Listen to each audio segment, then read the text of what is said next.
Hey, what is going on, guys? So I was in the middle of planning my incoming bulk for November all the way up to, I believe, April. And I figured while writing it, why don't I just write everything down as a sort of script and make a video out of it, because I'm sure some of you are interested in seeing how exactly I go about bulking anyway. So I'm going to be reading from this little sort of diary style document I have of what I plan on doing, and I'll elaborate where I see fit. But in general, the things I have written down are pretty good explanations of what I plan on doing and why. So I plan on the bulk going from November 1st all the way up to April 1st, which ends up being around a 5-month bulk in total. And the reasons why I plan on doing the bulk mostly during the winter are: number one, eating in a calorie deficit with holidays in November and December is inconvenient. And then number two, the winter time is where, you're going to be more likely to be covered up due to colder weather. So whatever extra fluff I gain on the bulk can be more easily hidden. The opposite is true of summertime, which is why I and many others like to have their cuts with the incoming summer and warmer weather. I think you guys should also know that I have not committed to a serious bulk in probably 5 or so years. And rather than commit to a bulk, I've been stuck in this sort of yo-yo phase between cutting calories and maintenance calories with some small periods of surplus. So I probably haven't gained any new muscle in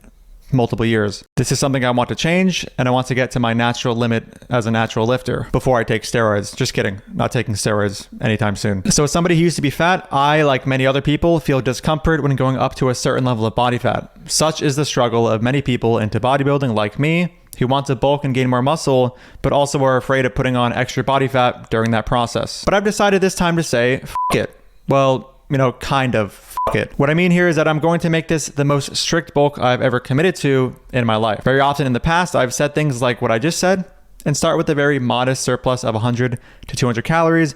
And then after a month, I get impatient and jump to 300 to 500 calories and continue this terrible pattern, which, yes, puts on muscle, but also loads of excessive body fat, making for a very difficult cut because I put on so much body fat during my bulk. So that's just a really simple reason why it's smart to not put on so much fat when you're bulking, especially when you plan on doing a cut after. Imagine you get to some insane body fat by the time you're done with your bulk. Your cut's going to be like 3 to 5 months, which could be quite torturous being in a deficit for that long. So maybe I'm full of shit and I'm just going to do this again, but I think making this video with planned videos of updates will hold me more accountable and keep me on this very strict bulking phase and not increase calories so quickly and gain a bunch of body fat. You guys should hold me accountable too. Maybe that'll help me finally get this down. So as of right now, on October 11th, I'm weighing around 174 to 175 pounds.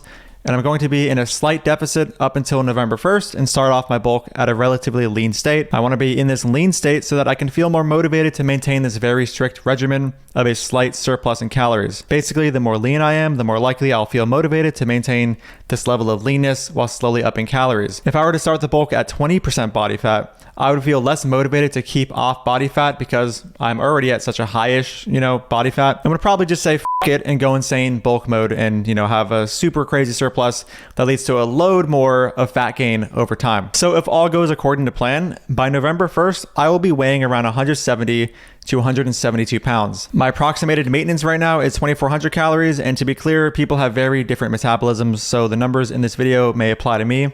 It may not necessarily apply to you. My metabolism is and has always been shit. It is just very easy for me to gain weight and very difficult to lose weight. There are people whose maintenance calories are 3,200 calories despite doing the same activity as me.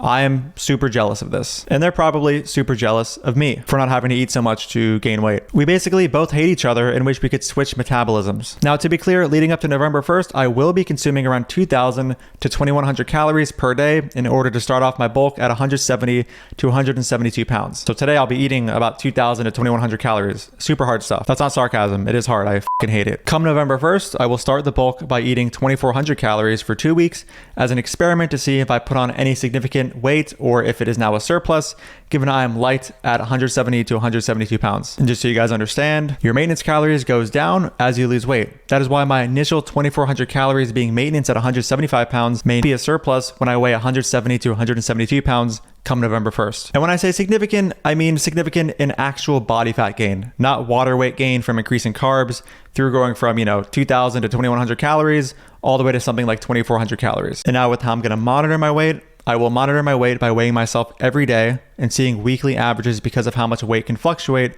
day to day.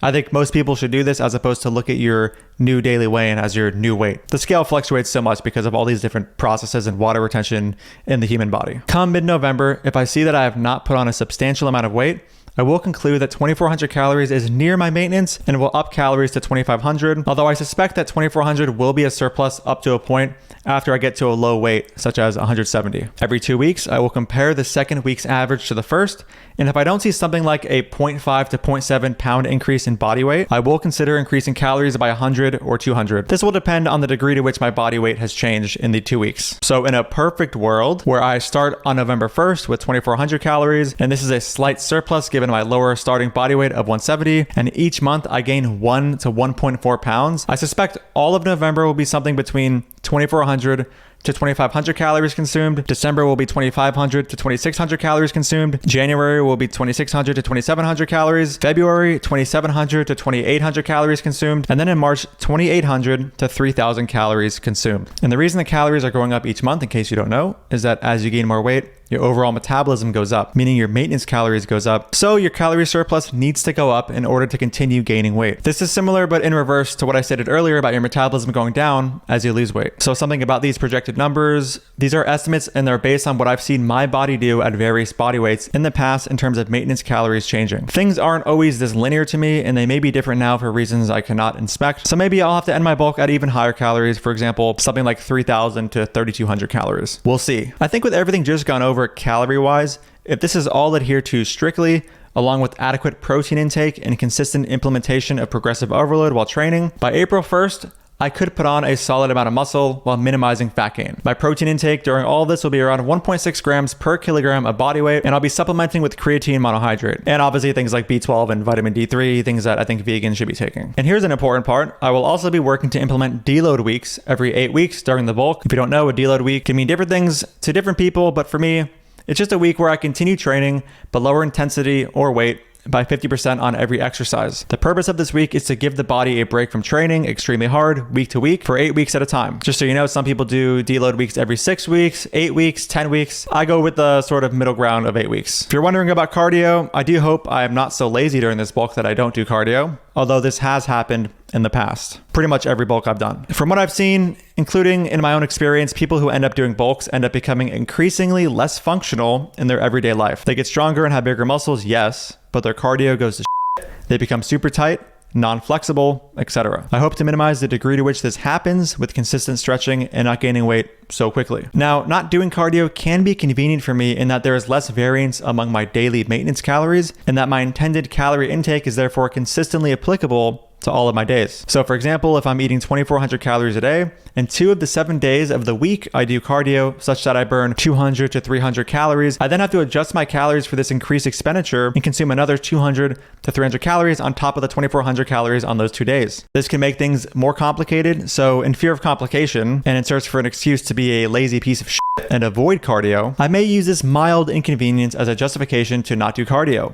We'll see. Here's a situation where you definitely should not aim to be like me. The foods I'll be consistently eating and drinking on this bulk will be brown rice, quinoa, black beans, tofu, tempeh, maybe. I usually just have, tofu. Boca burgers, which are derived from soy protein isolate, tomatoes, bell peppers, banana peppers, love those, broccoli, protein powder, specifically Phyta from James Wilks. Discount link below in the pinned comment. Protein bars, soy milk, oatmeal, fruits in the form of apples, bananas, strawberries, blueberries, raspberries, etc. And lastly, nuts, which will probably come when I get to a higher calorie range and they're more convenient because they're so high in calories but so little in volume. For convenience, the serving size of most of these foods will go up as my overall calories go up rather than adding new foods altogether. This keeps things more manageable and easy to track. So guys, that's the end of this video, just going over very slightly how my bulk is going to go. Let me know in the comments below if you have any questions. Do you have a bulk coming up and how is your structure going? Is it similar to mine? Are you mad because I get to eat so little calories and gain weight because you're someone with a super high metabolism? If you're one of those people, well, also you too, because I'm jealous of your metabolism, but whatever. Thank you guys so much for watching. And if you don't know, I do offer month-to-month coaching. If you want to know more about that, just send me an email. Email is in the description. And if you want to support my content and get early access to it, you can click the link in the pinned comment and support me on Patreon. And if you don't know, I do have a book going over most, if not all, of the anti-vegan arguments you can hear online. If you want to get that as well, that'll be linked in the pinned comment, as well as a link for protein powder, which if you buy, supports the channel, and merch. Thank you so much for watching, and I'll see you in the next video. Dude. Fuck off, I don't want anything to do with you. Don't ever speak to me again. You're a fucking piece of shit. Even vegans don't get your weird, stupid wannabe sense of irony here. Who is your audience? Nobody gets these dumb jokes. Dude.